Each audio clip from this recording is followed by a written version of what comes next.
निशुम्भ शुम्भ गर्जनी प्रचंड मुंड खंडिनी बनेरणे प्रकाशिनी भजामि। ಎಲ್ರಿಗೂ ನಮಸ್ಕಾರ. ನಾನು ಇಷ್ಟೊಂದು ಚೆನ್ನಾಗಿ ರೆಡಿಯಾಗಿ ಎಲ್ಲಿಗೆ ಹೋಗ್ತಿದ್ದೀನಿ ಅನ್ಕೊಂಡಿದ್ದೀರಾ? ತಿಟ್ಟೂರ್ ಹತ್ರ ಇರುವಂತಹ ನೊಣವಿನ ಕೆರೆಗೆ ಹೋಗ್ತಾ ಇದ್ದೀನಿ. ಯಾಕಪ್ಪ ಅಂತಂದ್ರೆ ಅದು ನನ್ನ ಫ್ರೆಂಡ್ ಊರು ಕಣ್ರಿ.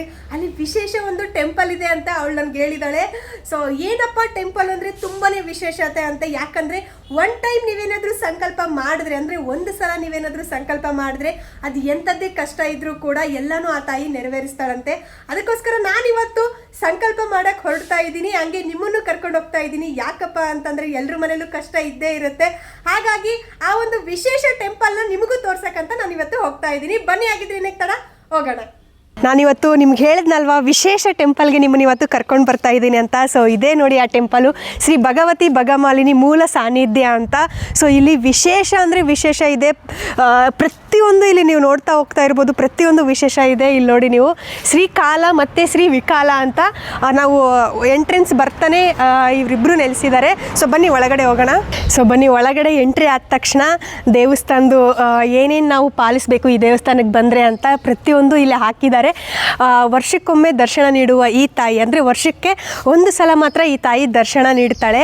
ಸೊ ಈ ಕಡೆ ಬಂದರೆ ಧರ್ಮೋ ರಕ್ಷಿತೆ ರಕ್ಷಿತಂ. ಸೊ ಅಂದ್ಕೊಂಡು ಮುಂದೆ ಸಾಕ್ತಾ ಇದ್ದರೆ ನಾವು ಮೂಲ ದ್ವಾರಗಳು, ಅಂದರೆ ದ್ವಾರಗಳು ನೋಡಿ ಎಷ್ಟೊಂದು ದ್ವಾರಗಳಿದ್ದಾವೆ. ಒಂದೊಂದು ದ್ವಾರಗಳಲ್ಲೂ ಕೂಡ ಒಂದೊಂದು ರಾಶಿಗಳನ್ನ ಹಾಕಿದ್ದಾರೆ. ಅಂದರೆ ನಿಮ್ಮ ರಾಶಿ ಯಾವುದಿರುತ್ತೋ ಆ ರಾಶಿ ಮುಖಾಂತರ ನಾವು ಒಳಗಡೆ ಹೋಗಬೇಕು. ತಾಯಿ ಪೆಟ್ಟಿಗೆಯಲ್ಲಿ ನಾವು ಸಂಕಲ್ಪ ಮಾಡ್ಕೋಬೇಕು. ಸೊ ಇವಾಗ ನನ್ನ ರಾಶಿ ಯಾವುದಿದೆಯೋ ಆ ರಾಶಿ ಮುಖಾಂತರ ನಾನು ಇವಾಗ ಹೋಗ್ತಾ ಇದ್ದೀನಿ. ನಿಮಗೆ ಕಾಣಿಸ್ತಾ ಇರ್ಬೋದು, ಇದು ಮಕರ ರಾಶಿಯವ್ರಿಗೆ. ಮಕರ ರಾಶಿಯವರು ಇದೇ ದ್ವಾರದಿಂದ ಹೋಗಬೇಕು. ಬಡಾವಣೆ ಉತ್ತರ, ಅಂದರೆ ಉತ್ತರ ಭಾಗದಿಂದ ಇದು ಕುಂಭ ರಾಶಿಯವರು ಈ ಕಡೆಯಿಂದ ಹೋಗಬೇಕು, ಉತ್ತರ ಈಶಾನ್ಯ ಇದು. ಹಾಗೆ ಇದು ಮೀನ ರಾಶಿಯವರು ಈ ದ್ವಾರದ ಮುಖಾಂತರ ಹೋಗಬೇಕು, ಅಂದರೆ ಪೂರ್ವ ಈಶಾನ್ಯ ಇದು. ಈ ದ್ವಾರದ ಮುಖಾಂತರ ಒಳಗಡೆ ಹೋಗಬೇಕು. ಮೇಷರಾಶಿ ಕಾಣಿಸುತ್ತೆ, ಮೇಷರಾಶಿಯವರು ಪೂರ್ವದಿಂದ ಈ ದ್ವಾರದ ಮುಖಾಂತರ ಹೋಗಬೇಕು. ನಂದಿ ದ್ವಾರ ಅಂತ ಇದೆ. ಈ ದ್ವಾರದಲ್ಲಿ ಏನಂದರೆ ನಂದಿ ದ್ವಾರ. ನಾನು ಹೋಗಿರೋ ದ್ವಾರ ಗಜದ್ವಾರ ಅಂತ ಇದೆ, ಇಲ್ಲಿ ನಿಮಗೆ ಕಾಣಿಸ್ತಾ ಇರ್ಬೋದು. ಇದು ನಂದಿ ದ್ವಾರ. ವೃಷಭ ರಾಶಿಯವರು ಈ ದ್ವಾರದ ಮುಖಾಂತರ ಒಳಗಡೆ ಹೋಗಬೇಕು, ಪೂರ್ವ ಆಗ್ನೇಯ. ಸೊ ಅದೇ ರೀತಿ ಈ ಕಡೆ ಮುಂದೆ ಬಂದರೆ ಮಿಥುನ ರಾಶಿಯವರು ದಕ್ಷಿಣ ಆಗ್ನೇಯ.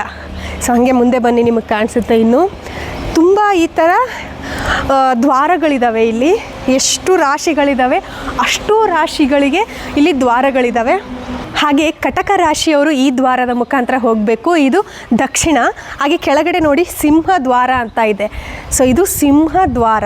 ಹಾಗೆ ಸಿಂಹ ರಾಶಿಯವರು ಈ ದ್ವಾರದ ಮುಖಾಂತರ ಒಳಗಡೆ ಹೋಗಬೇಕು, ದಕ್ಷಿಣ ನೈಋತ್ಯ ಇದು. ಸೊ ಹಾಗೆ ಇಲ್ಲಿ ನೋಡಿ ಕನ್ಯಾ ರಾಶಿಯವರು ಈ ದ್ವಾರದ ಮುಖಾಂತರ ಒಳಗಡೆ ಹೋಗಬೇಕು, ಇದು ಪಶ್ಚಿಮ ನೈಋತ್ಯ ಇದು.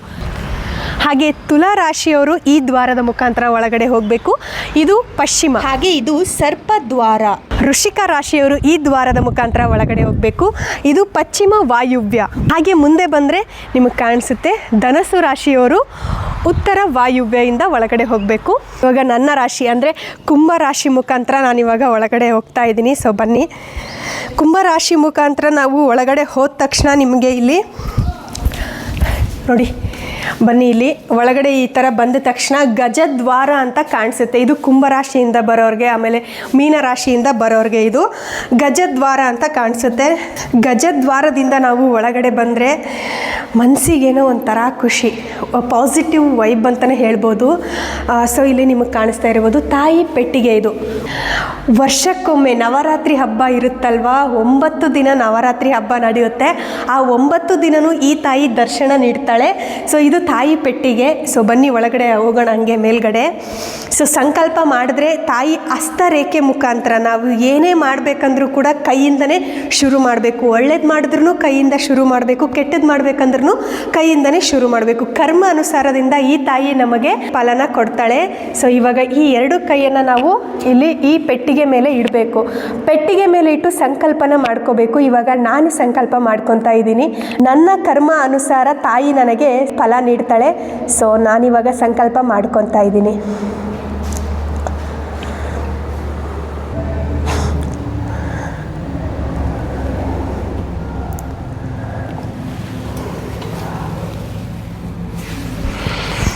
ಸೀರಿಯಸ್ಲಿ ಹೇಳ್ತಾ ಇದ್ದೀನಿ, ತಾಯಿಯ ಒಂದು ಹೃದಯ ಬಡಿತ ಕೇಳಿಸುತ್ತೆ. ಆ ಹೃದಯ ಬಡಿತ ಕೇಳಿದ ಮೇಲೆ ನಮ್ಮ ಸಂಕಲ್ಪ ಏನಿದೆ ಆ ಸಂಕಲ್ಪನ ತಾಯಿ ಹತ್ರ ಹೇಳ್ಕೋಬೇಕು. ಅಂದರೆ ಮನಸ್ಸಿಂದ ನಾವು ಹೇಳ್ಕೋಬೇಕು. ನಮ್ಮ ಕರ್ಮಾನುಸಾರ ತಾಯಿ ನಮಗೆ ಫಲ ನೀಡ್ತಾಳೆ.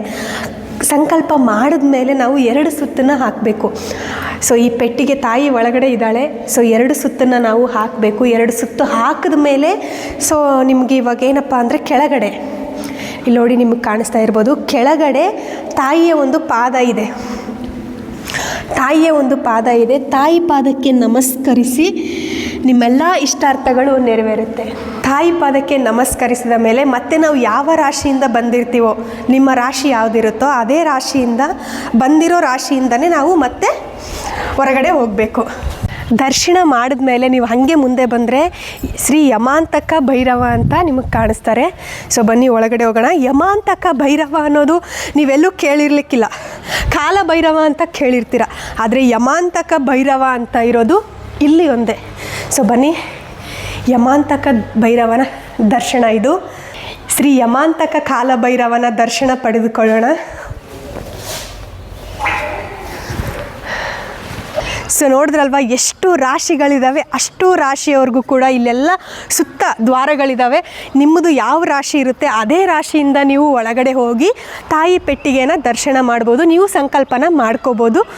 ಸಂಕಲ್ಪ ಮಾಡಿದ ಮೇಲೆ ನೀವು ಯಾವ ದ್ವಾರದಿಂದ ಒಳಗಡೆ ಹೋಗಿರ್ತೀರ ಅದೇ ದ್ವಾರದಿಂದ ಮತ್ತೆ ಹೊರಗಡೆ ಬರಬೇಕು. ಹಾಗೆ ಸಂಕಲ್ಪ ಮಾಡಿ ನೀವು ಹೋಗ್ತೀರಲ್ವ, ಮತ್ತೆ ಏನಪ್ಪ ಅಂದರೆ ತಾಯಿ ದರ್ಶನ ದಿನ ನೀವು ಬಂದು ಆ ತಾಯಿಯ ದರ್ಶನ ಪಡ್ಕೊಳ್ಬೇಕು. ಯಾವಾಗ ಅಂತಂದರೆ ದಸರಾ ಹಬ್ಬದಲ್ಲಿ ಈ ತಾಯಿ 9 ದಿನ ದರ್ಶನ ಕೊಡ್ತಾಳೆ. ದಸರಾ ಹಬ್ಬದ ದಿನ ಮಿಸ್ ಮಾಡಬೇಡಿ. ಈ ತಾಯಿ ದರ್ಶನನ ನೀವು ಪಡೆದುಕೊಳ್ಳಿ.